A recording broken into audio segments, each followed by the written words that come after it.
Hello, my name is Michael Harlow, and I am the race director for the East Coast Triathlon Festival, which includes the youth, junior, and national development races.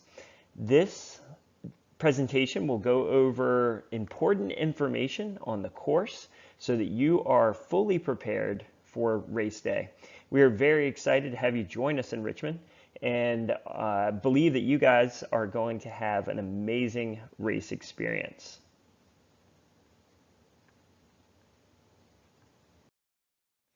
Before I get started, I do want to give recognition to the several sponsors who are making this race possible. You can see all these sponsors on this slide. If you are aware of these sponsors or have any opportunity to do business with these sponsors, we highly recommend it. These sponsors believe in fitness. They believe in triathlon and the impact of fitness in people's lives. And so I would encourage you to seek out these different businesses and do business when appropriate with them. Before we get going on the race details, I want to take a quick moment and talk about Liv Red Foundation, which is the producer of this event and also the beneficiary of this event.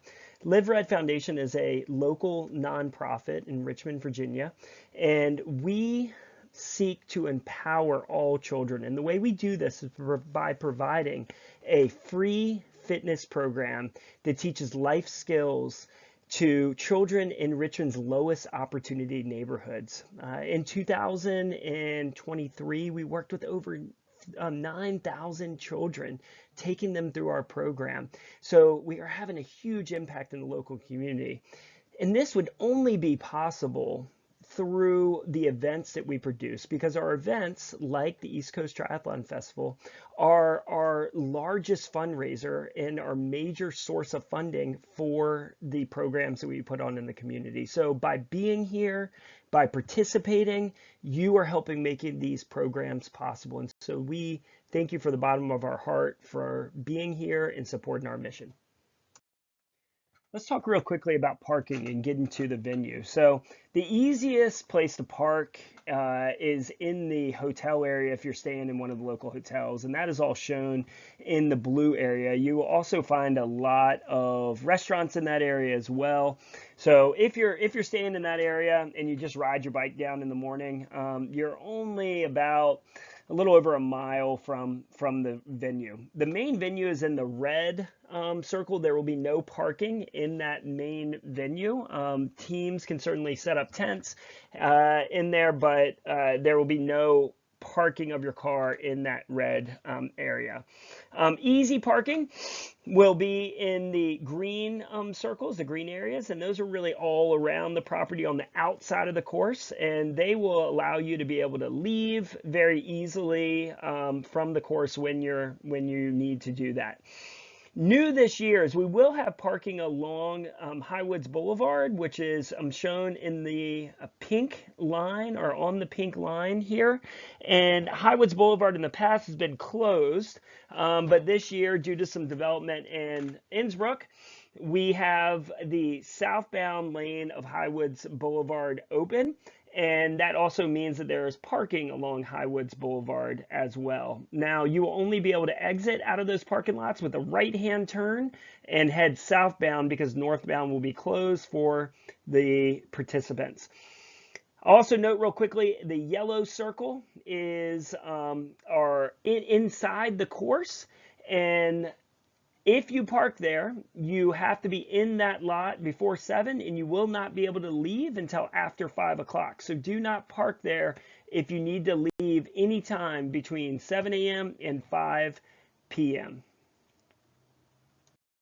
The next few slides will go over the schedule.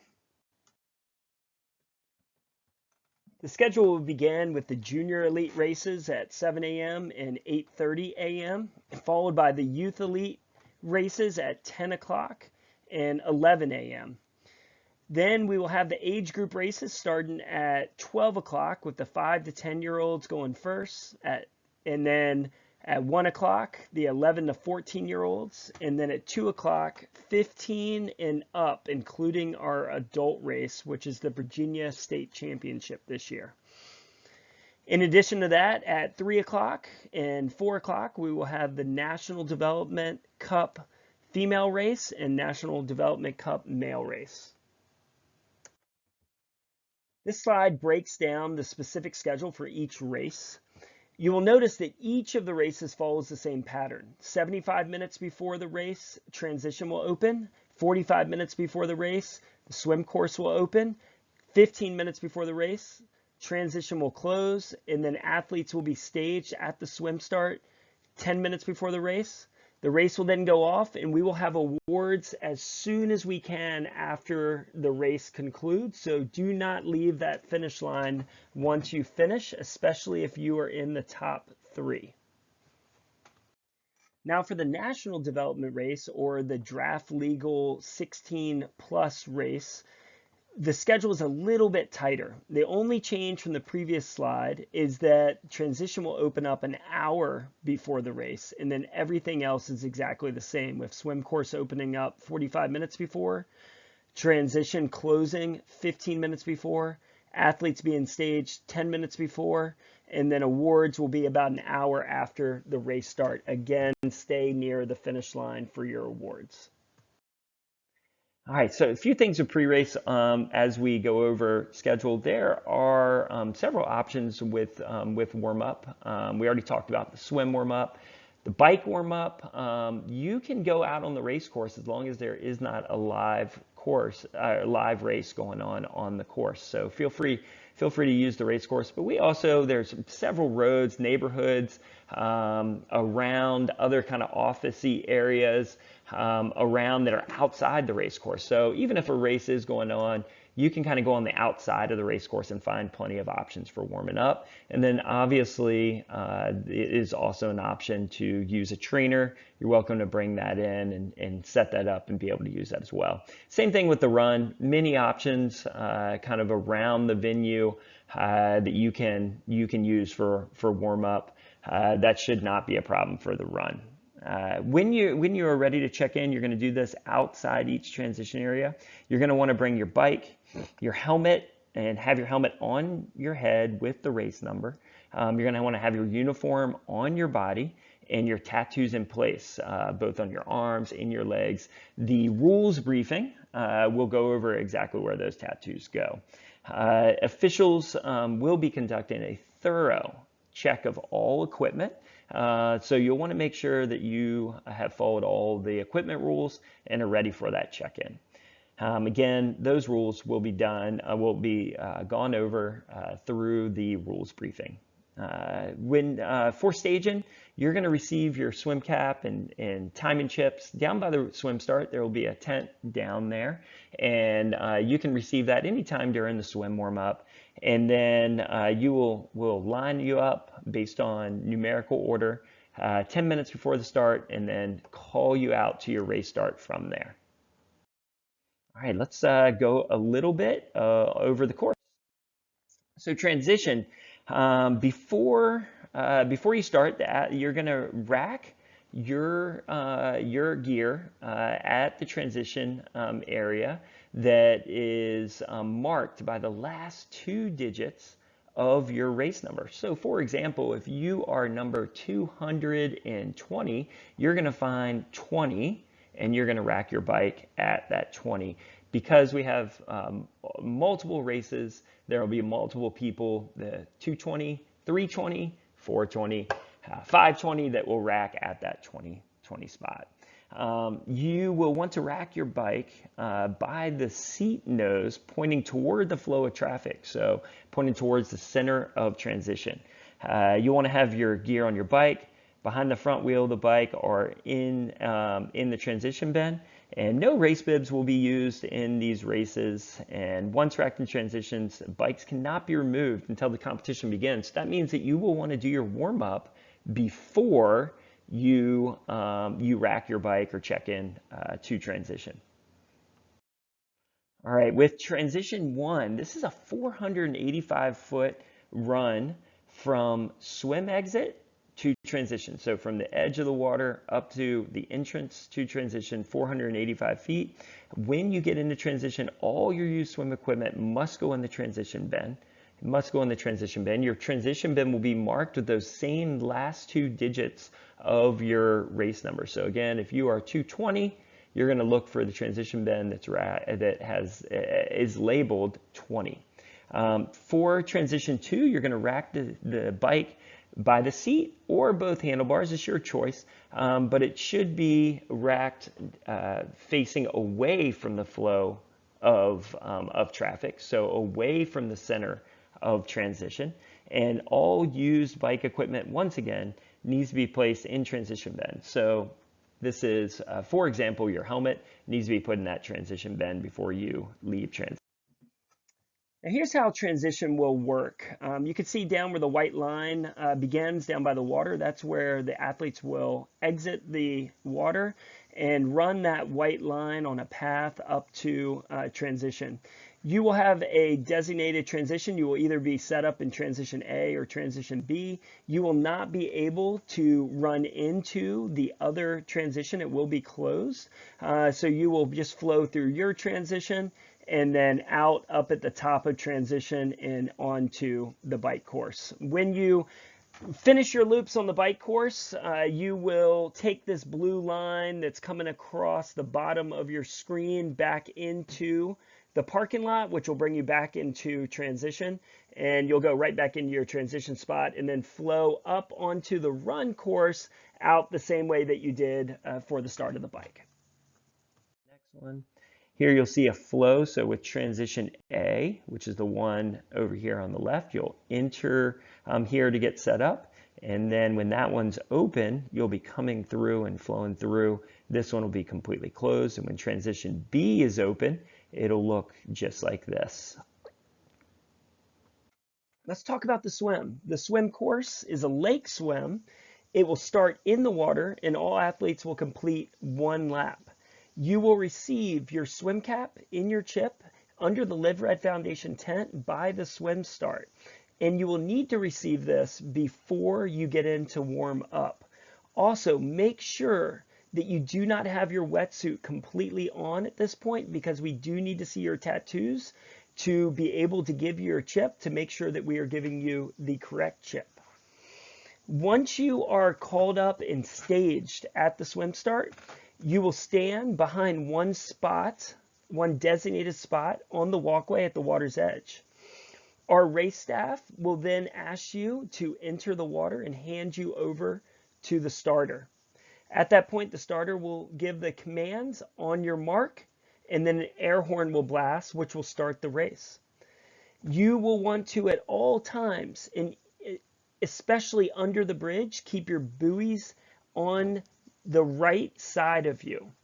Yellow buoys will designate turns, and we will go over that when we look at the map. The official water temperature will be announced 1 hour before each event, but you will want to bring your wetsuits because it is normally a wetsuit swim. Okay, let's take a look at the swim course map. So this map shows the courses for all the various races that we have going on throughout the day. So you will want to pay attention to your specific course. For the National Triathlon Development Race, as well as the Youth Elite Race, you will follow the yellow route. For the Junior Elite Race, you will follow the red route. Now, the buoys will change throughout the day. The placement of them will stay the same, but the color will change. So for the Youth Elite Race, all of the buoys on the course will be orange except for the turn buoy, which is the third buoy behind the fountain that you will turn at. And then again, over here by the swim exit will also be yellow for turn. For the Junior Elite Race, all of the buoys will be orange except for the turn buoy on the other side of the bridge just before the fountain. That one will be yellow, and then the yellow will remain over there by the swim exit as well. One quick note: as you go under the bridge, there will be two buoys, and you will want to keep those to your right, both on the way out as well as on the way back. All right, now it's important to note that there's no running during the swim. There is one little section, I'll show it to you in just a second, where the lake can be a little shallow and athletes can possibly stand up and make forward progress by running, but this is not legal. Any athletes that do this will be disqualified, and there will be officials stationed at the bridge that will be looking for this and writing down numbers. So please make sure you do not run during the swim. You'll see this section is right in here. This is a bridge coming over top of it, and if you kind of took it hard to the left, you might be able to stand there, but you cannot. It is illegal. You will not be able to do that. So please don't do it, or you will be disqualified. Now again, this is only the case with the juniors. The youth and the national development race will turn right here, so you won't have to worry about this. Let's move on to the bike course. So the bike course will flow in a clockwise direction with a few turns, but then there's one 180-degree U-turn on the course.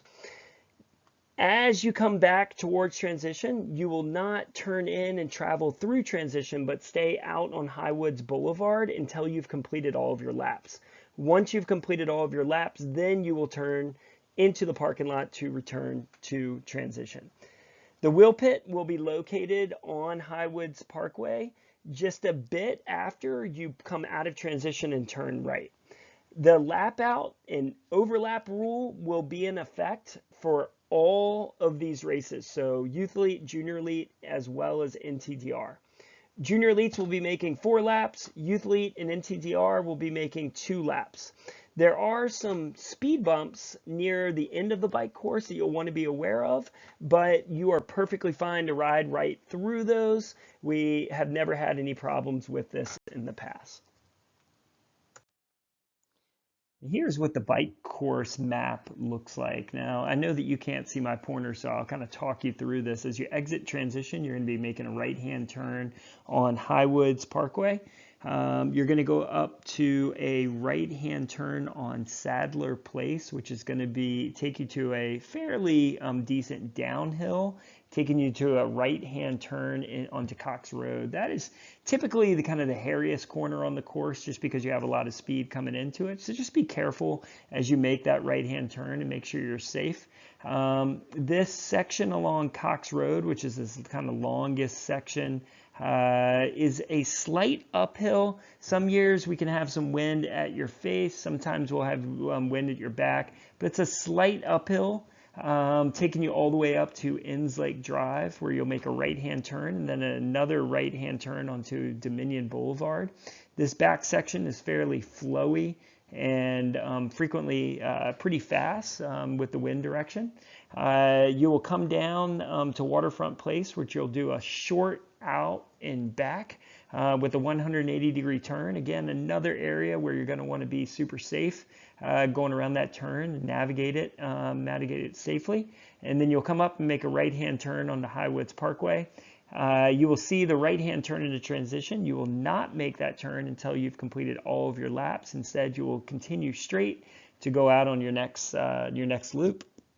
The right-hand turn into transition will be reserved for your final lap. All right, you can see right here where that turn to go into transition is when you are done with your final lap. Okay, let's move on to the run course. The run course follows part of the bike course. There's an aid station 200 meters from the start, as well as 200 meters from the finish line. Athletes will turn left around the U-turn on the far end of the course, and junior elites will make a U-turn around another cone to start their second lap that's right before the finish line. You will also make a left turn around that same cone to enter the finish line chute after your lap or laps are complete.